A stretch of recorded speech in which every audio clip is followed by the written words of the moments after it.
Assalamualaikum warahmatullahi wabarakatuh.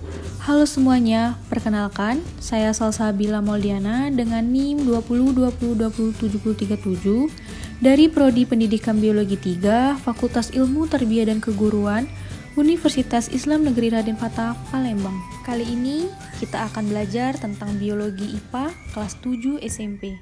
Dalam video pembelajaran ini, kita membahas mengenai pencemaran lingkungan. Apa sih pencemaran lingkungan itu?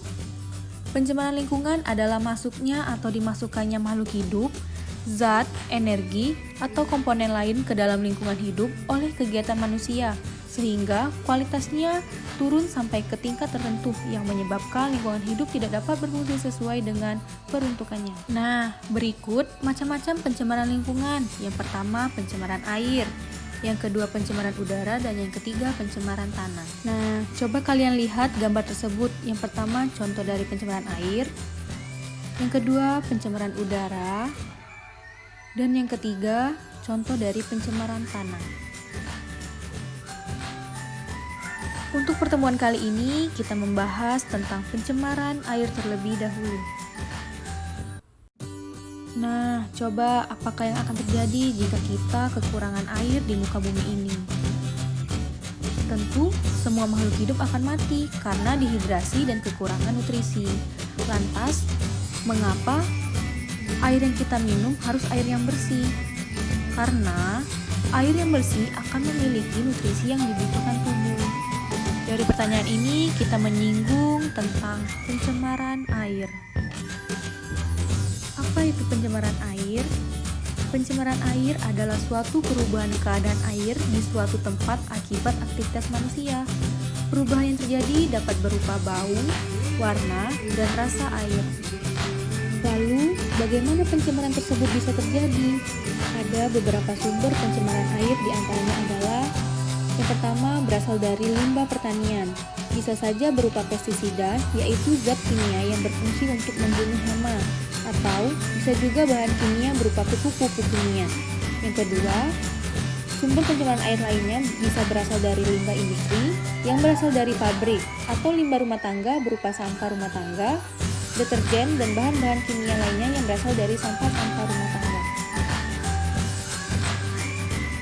Pencemaran air menyebabkan beberapa dampak, seperti diantaranya yang pertama, merusak ekosistem di dalam air karena menyebabkan kematian beberapa hewan. Yang kedua, dapat menyebabkan penyakit. Yang ketiga, air tak layak konsumsi. Dan yang keempat, dapat menimbulkan pendangkalan sungai. Dan yang kelima, menyebabkan populasi alga meningkat atau blooming alga.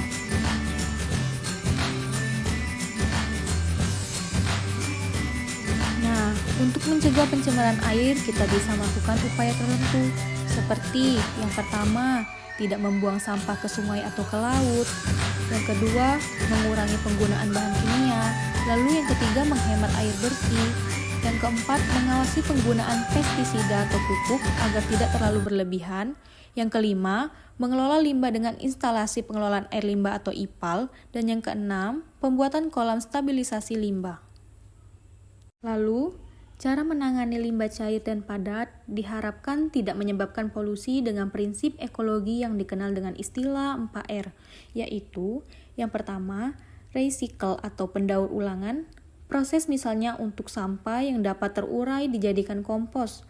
Kompos ini dipadukan dengan pemeliharaan cacing tanah sehingga dapat diperoleh hasil yang baik. Yang kedua, reuse atau penggunaan ulang.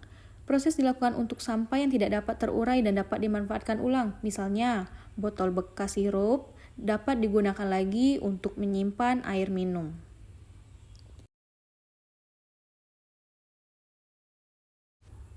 Yang ketiga, reduce adalah melakukan pengurangan bahan atau penghematan. Contohnya, jika akan belanja ke pasar atau supermarket, sebaiknya dari rumah membawa tas. Yang keempat, refire artinya melakukan pemeliharaan. Contohnya membuang sampah tidak sembarangan, terutama tidak membuang sampah di perairan. Mungkin itu saja video pembelajaran yang dapat saya sampaikan. Semoga bermanfaat. Saya akhiri. Wassalamualaikum warahmatullahi wabarakatuh.